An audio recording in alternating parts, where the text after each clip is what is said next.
یہ بات ایسے سٹیج پر کبھی ہم نے کر دی نا تو پھر زندگی میں یاد رکھنا، ہم ویسے فقیر آدمی ہیں، بڑے مسکین آدمی ہیں، لیکن جب میرے آقا کی بات آئے تو میں نے تو ان وزیروں کو بھی کہا جو صوبائی وزیر بیٹھے ہوئے تھے مذاکرات میں، میں نے کہا تم ہمارے سائز کے آدمی نہیں ہو، تم ہمارے مقابل کے آدمی نہیں ہو۔ حالانکہ میرے جیسا آدمی ویل چیئر پر بیٹھ کر وہ ایسے ایسے کانپتے تھے، میں نے کہا تم ہمارے سائز کے آدمی نہیں ہو، جب تمہارے بڑوں سے ہماری کبھی بات ہوگی نا تو ہمارے خون سے، ہماری آنکھوں سے ابھی خون نہیں اترا، ہم نے ممتاز قادری کے خون کا تم سے بدلہ لینا ہے۔ غازی تیرے پیروکار، غازی تیرے پیروکار، غازی تیرے پیروکار۔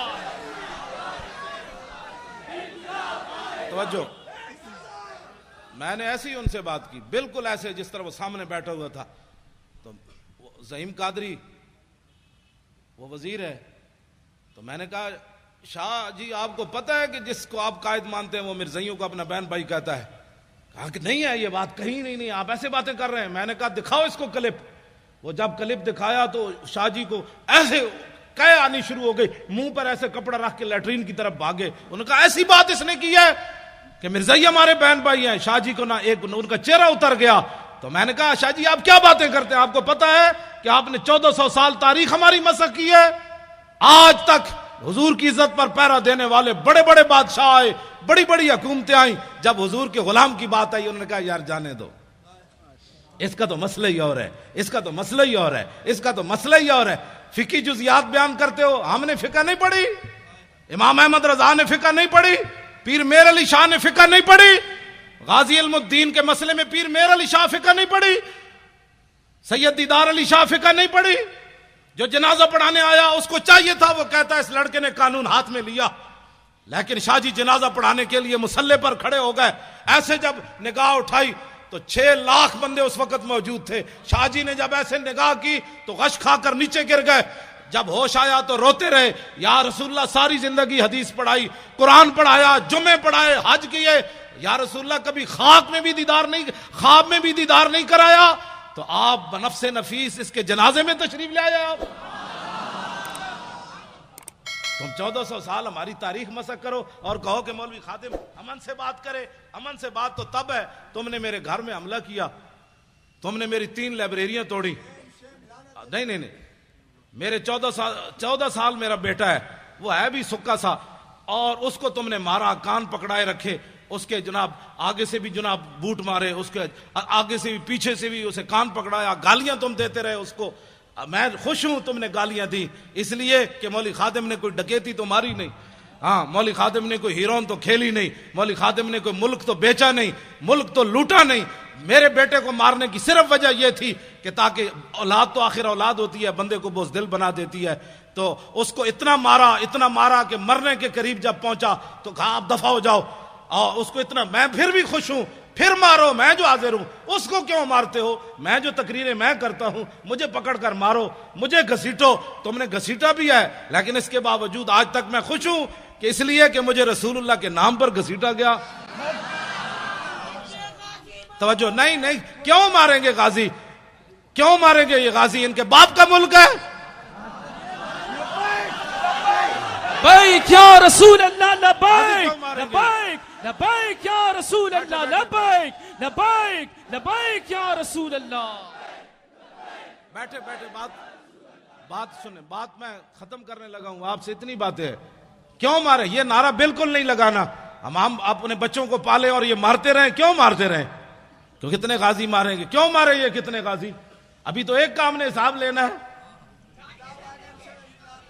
ہاں، اس کا یہی جواب ہے کہ ہم نے اور کچھ بھی نہیں کرنا، نہ کسی کو جناب مارنا ہے، نہ کسی کو دھاڑنا ہے، نہ آگ لگانی ہے، کچھ بھی نہیں۔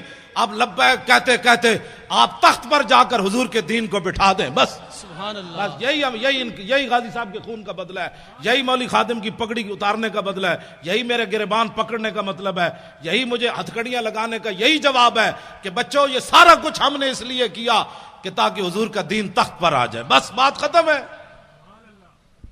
یہ انقلاب ہم نے لانا ہے، اور ہر بندہ یہ سوچے۔ انہوں نے کہا اب کفر کا نظام ہم نے دیکھا، اسلام اتنا سخت ہے کہ وہ پاناما لیکس تو بڑی دور کی بات ہے، اسلام تو رات کو کرتا بنے تو صبح ممبر پر پکڑ لیتا ہے حضرت عمر کو کہ بتاؤ یہ کرتا کہاں سے آیا. بس اسلام تو پاناما لیکس بننے ہی نہیں دیتا. ہاں جی، اسلام تو اتنا ڈاڈا کہ سپر پاور فتح کرن تو بعد 36 پیوند لگے ہویا کرتا پوا دیندا. اسلام اتنا سخت ہے کہ جب غریبوں کے بچے رو رہے ہو اسلام اسلام ہے تو وہ فاروق اعظم کی پیٹھ کے اوپر بوری اٹھوا کر غریبوں کے گھر پہنچواتا. اسلام تو اسلام ہے. ہم اس اسلام کی بات کر رہے ہیں. ہاں یہ اگر کوئی اس کی اور تشریح کرنا چاہتا ہے تو ہم اس کو نہیں مانتے. ہم اس اسلام کی تشریح ہم وہ اسلام لانا چاہتے ہیں کہ جس اسلام کے اندر سیدنا صدیق اکبر اپنے پہلے خطبے میں فرمائے علماء اتنے سپیکروں میں کیا بیان کرتے ہیں، تمہاری اصلاح کرتے ہیں، تمہیں بتاتے ہیں کہ بندے کے بچے بنو، ایسے ظلم و ستم مت کرو. تم کہتے ہو علماء دہشت گردی کرتے ہیں، علماء سیاسی تقریر کرتے ہیں. اب حضرت صدیق اکبر کا خطبہ ہے ہی پورا سیاسی. ایھا الناس فإنی قد ولیت علیکم، فرماؤ لوگو میں تمہارا خلیفہ بنا دیا گیا ہوں. کیوں جی؟ آگے کیا فرمایا؟ فإن أحسنت فأعینونی وإن أسأت فقومونی. میں اگر اچھا کام کروں تو میری مدد کرنا. تو آپ کو حضور کی عزت کے لیے بناتے ہیں مولانا غلام غوث بغدادی صاحب، اچھا کام کرتے ہیں کہ نہیں؟ تو پھر آپ دکان نہیں بند کر سکتے. تو باتیں کرتے ہیں امریکہ کے مقابلے کی، باتیں کرتے ہیں کہ ہم نے افغانستان کو واپس لینا ہے، باتیں کرتے ہیں کہ عراق کے مسلمانوں کی ہم نے مدد کرنی ہے. تو آپ کے پاس تو کراچی میں ٹائم نہیں ہے، عراق کے لیے کیسے ٹائم نکلے گا؟ آپ کو صرف میری تقریریں سننے سے کوئی فائدہ نہیں ہے، عملاً اس میں حصہ لیں. میرے گھر کی ہر چیز انہوں نے الٹا دی. وہ ہماری بسترے جو تھے پڑے ہوئے پیٹیوں میں وہ بھی باہر نکال کر پھینکے. انہوں نے کہا اس میں اسلحہ رکھا ہوا ہے. وہ سنا ہے مولوی کے پاس بڑا اسلحہ ہے، بڑا اسلحہ ہے اس مولوی کے پاس. وہ سنا ہے خود کچھ جیکٹیں اس نے برآمد کی ہے. میں نے کہا بچے خود کش جیکٹاں رکھیاں ہوندیاں تو پھر میری گڈی وچ کدی چاقو بھی نہیں ہویا، نہ میں نے پیچھے کبھی گارڈ رکھے کہ ہٹو بچو حضرت صاحب آ رہے ہیں، مجھے تھلے کٹا آ رہا. ہاں جی ہاں جی. تو میں نے تو کبھی بھی بلکہ میں نے تو نعرے سب کے بند کروا دیے کہ حضرت جیون یا مرن، چھوڑو یہ مولوی مریں یا جیئیں، یہ پیر مریں یا جیئیں، میرے یار دی گل سنا ملا، نہ لمے پینڈے پا ملا، نہ علماں وچ پھسا ملا. لبیک بات کرو، لبیک انہیں جانا انہیں مانا، نہ رکھا غیر سے کام، للہ الحمد میں دنیا سے مسلمان گیا. آپ پتہ ہے کتنے خوش نصیب ہے آپ کا یہ نعرہ.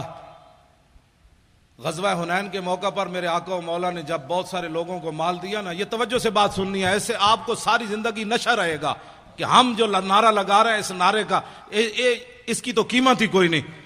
میرے آقا و مولا نے جن لوگوں نے کلمہ شریف پڑھا تھا نیا حضور نے ان کو 1000 اونٹ دے دیے، 1000 بکریاں دے دی. اور مالک بن عوف کو تو اتنا دیا تو مالک بن عوف نے حضور کا اسی وقت قصیدہ پڑھ دیا، ما ان رأیت ولا سمعت بواحد فی الناس کلہم کمثل محمد. کلمہ پڑھنے کے بعد کہنے لگے نہ کوئی سنیا نہ کوئی ویکھیا، نہ حضور جیسا سنا تھا نہ کوئی دیکھا تھا. اوفا و آتا للجزیل لمجتد ومتا تشاء یخبرک عما فی غد. فرمایا رسول اللہ اتنا دیتے ہیں اپنے ماننے والوں کو، اتنا دیتے ہیں کہ بعد میں فقر کبھی زندگی بھی آ نہیں سکتا، غریبی آ نہیں سکتی. حضور نے اتنا عطا فرمایا لوگوں کو. واہ کیا جود و کرم ہے شاہ بطحہ تیرا، نہیں سنتا ہی نہیں مانگنے والا تیرا.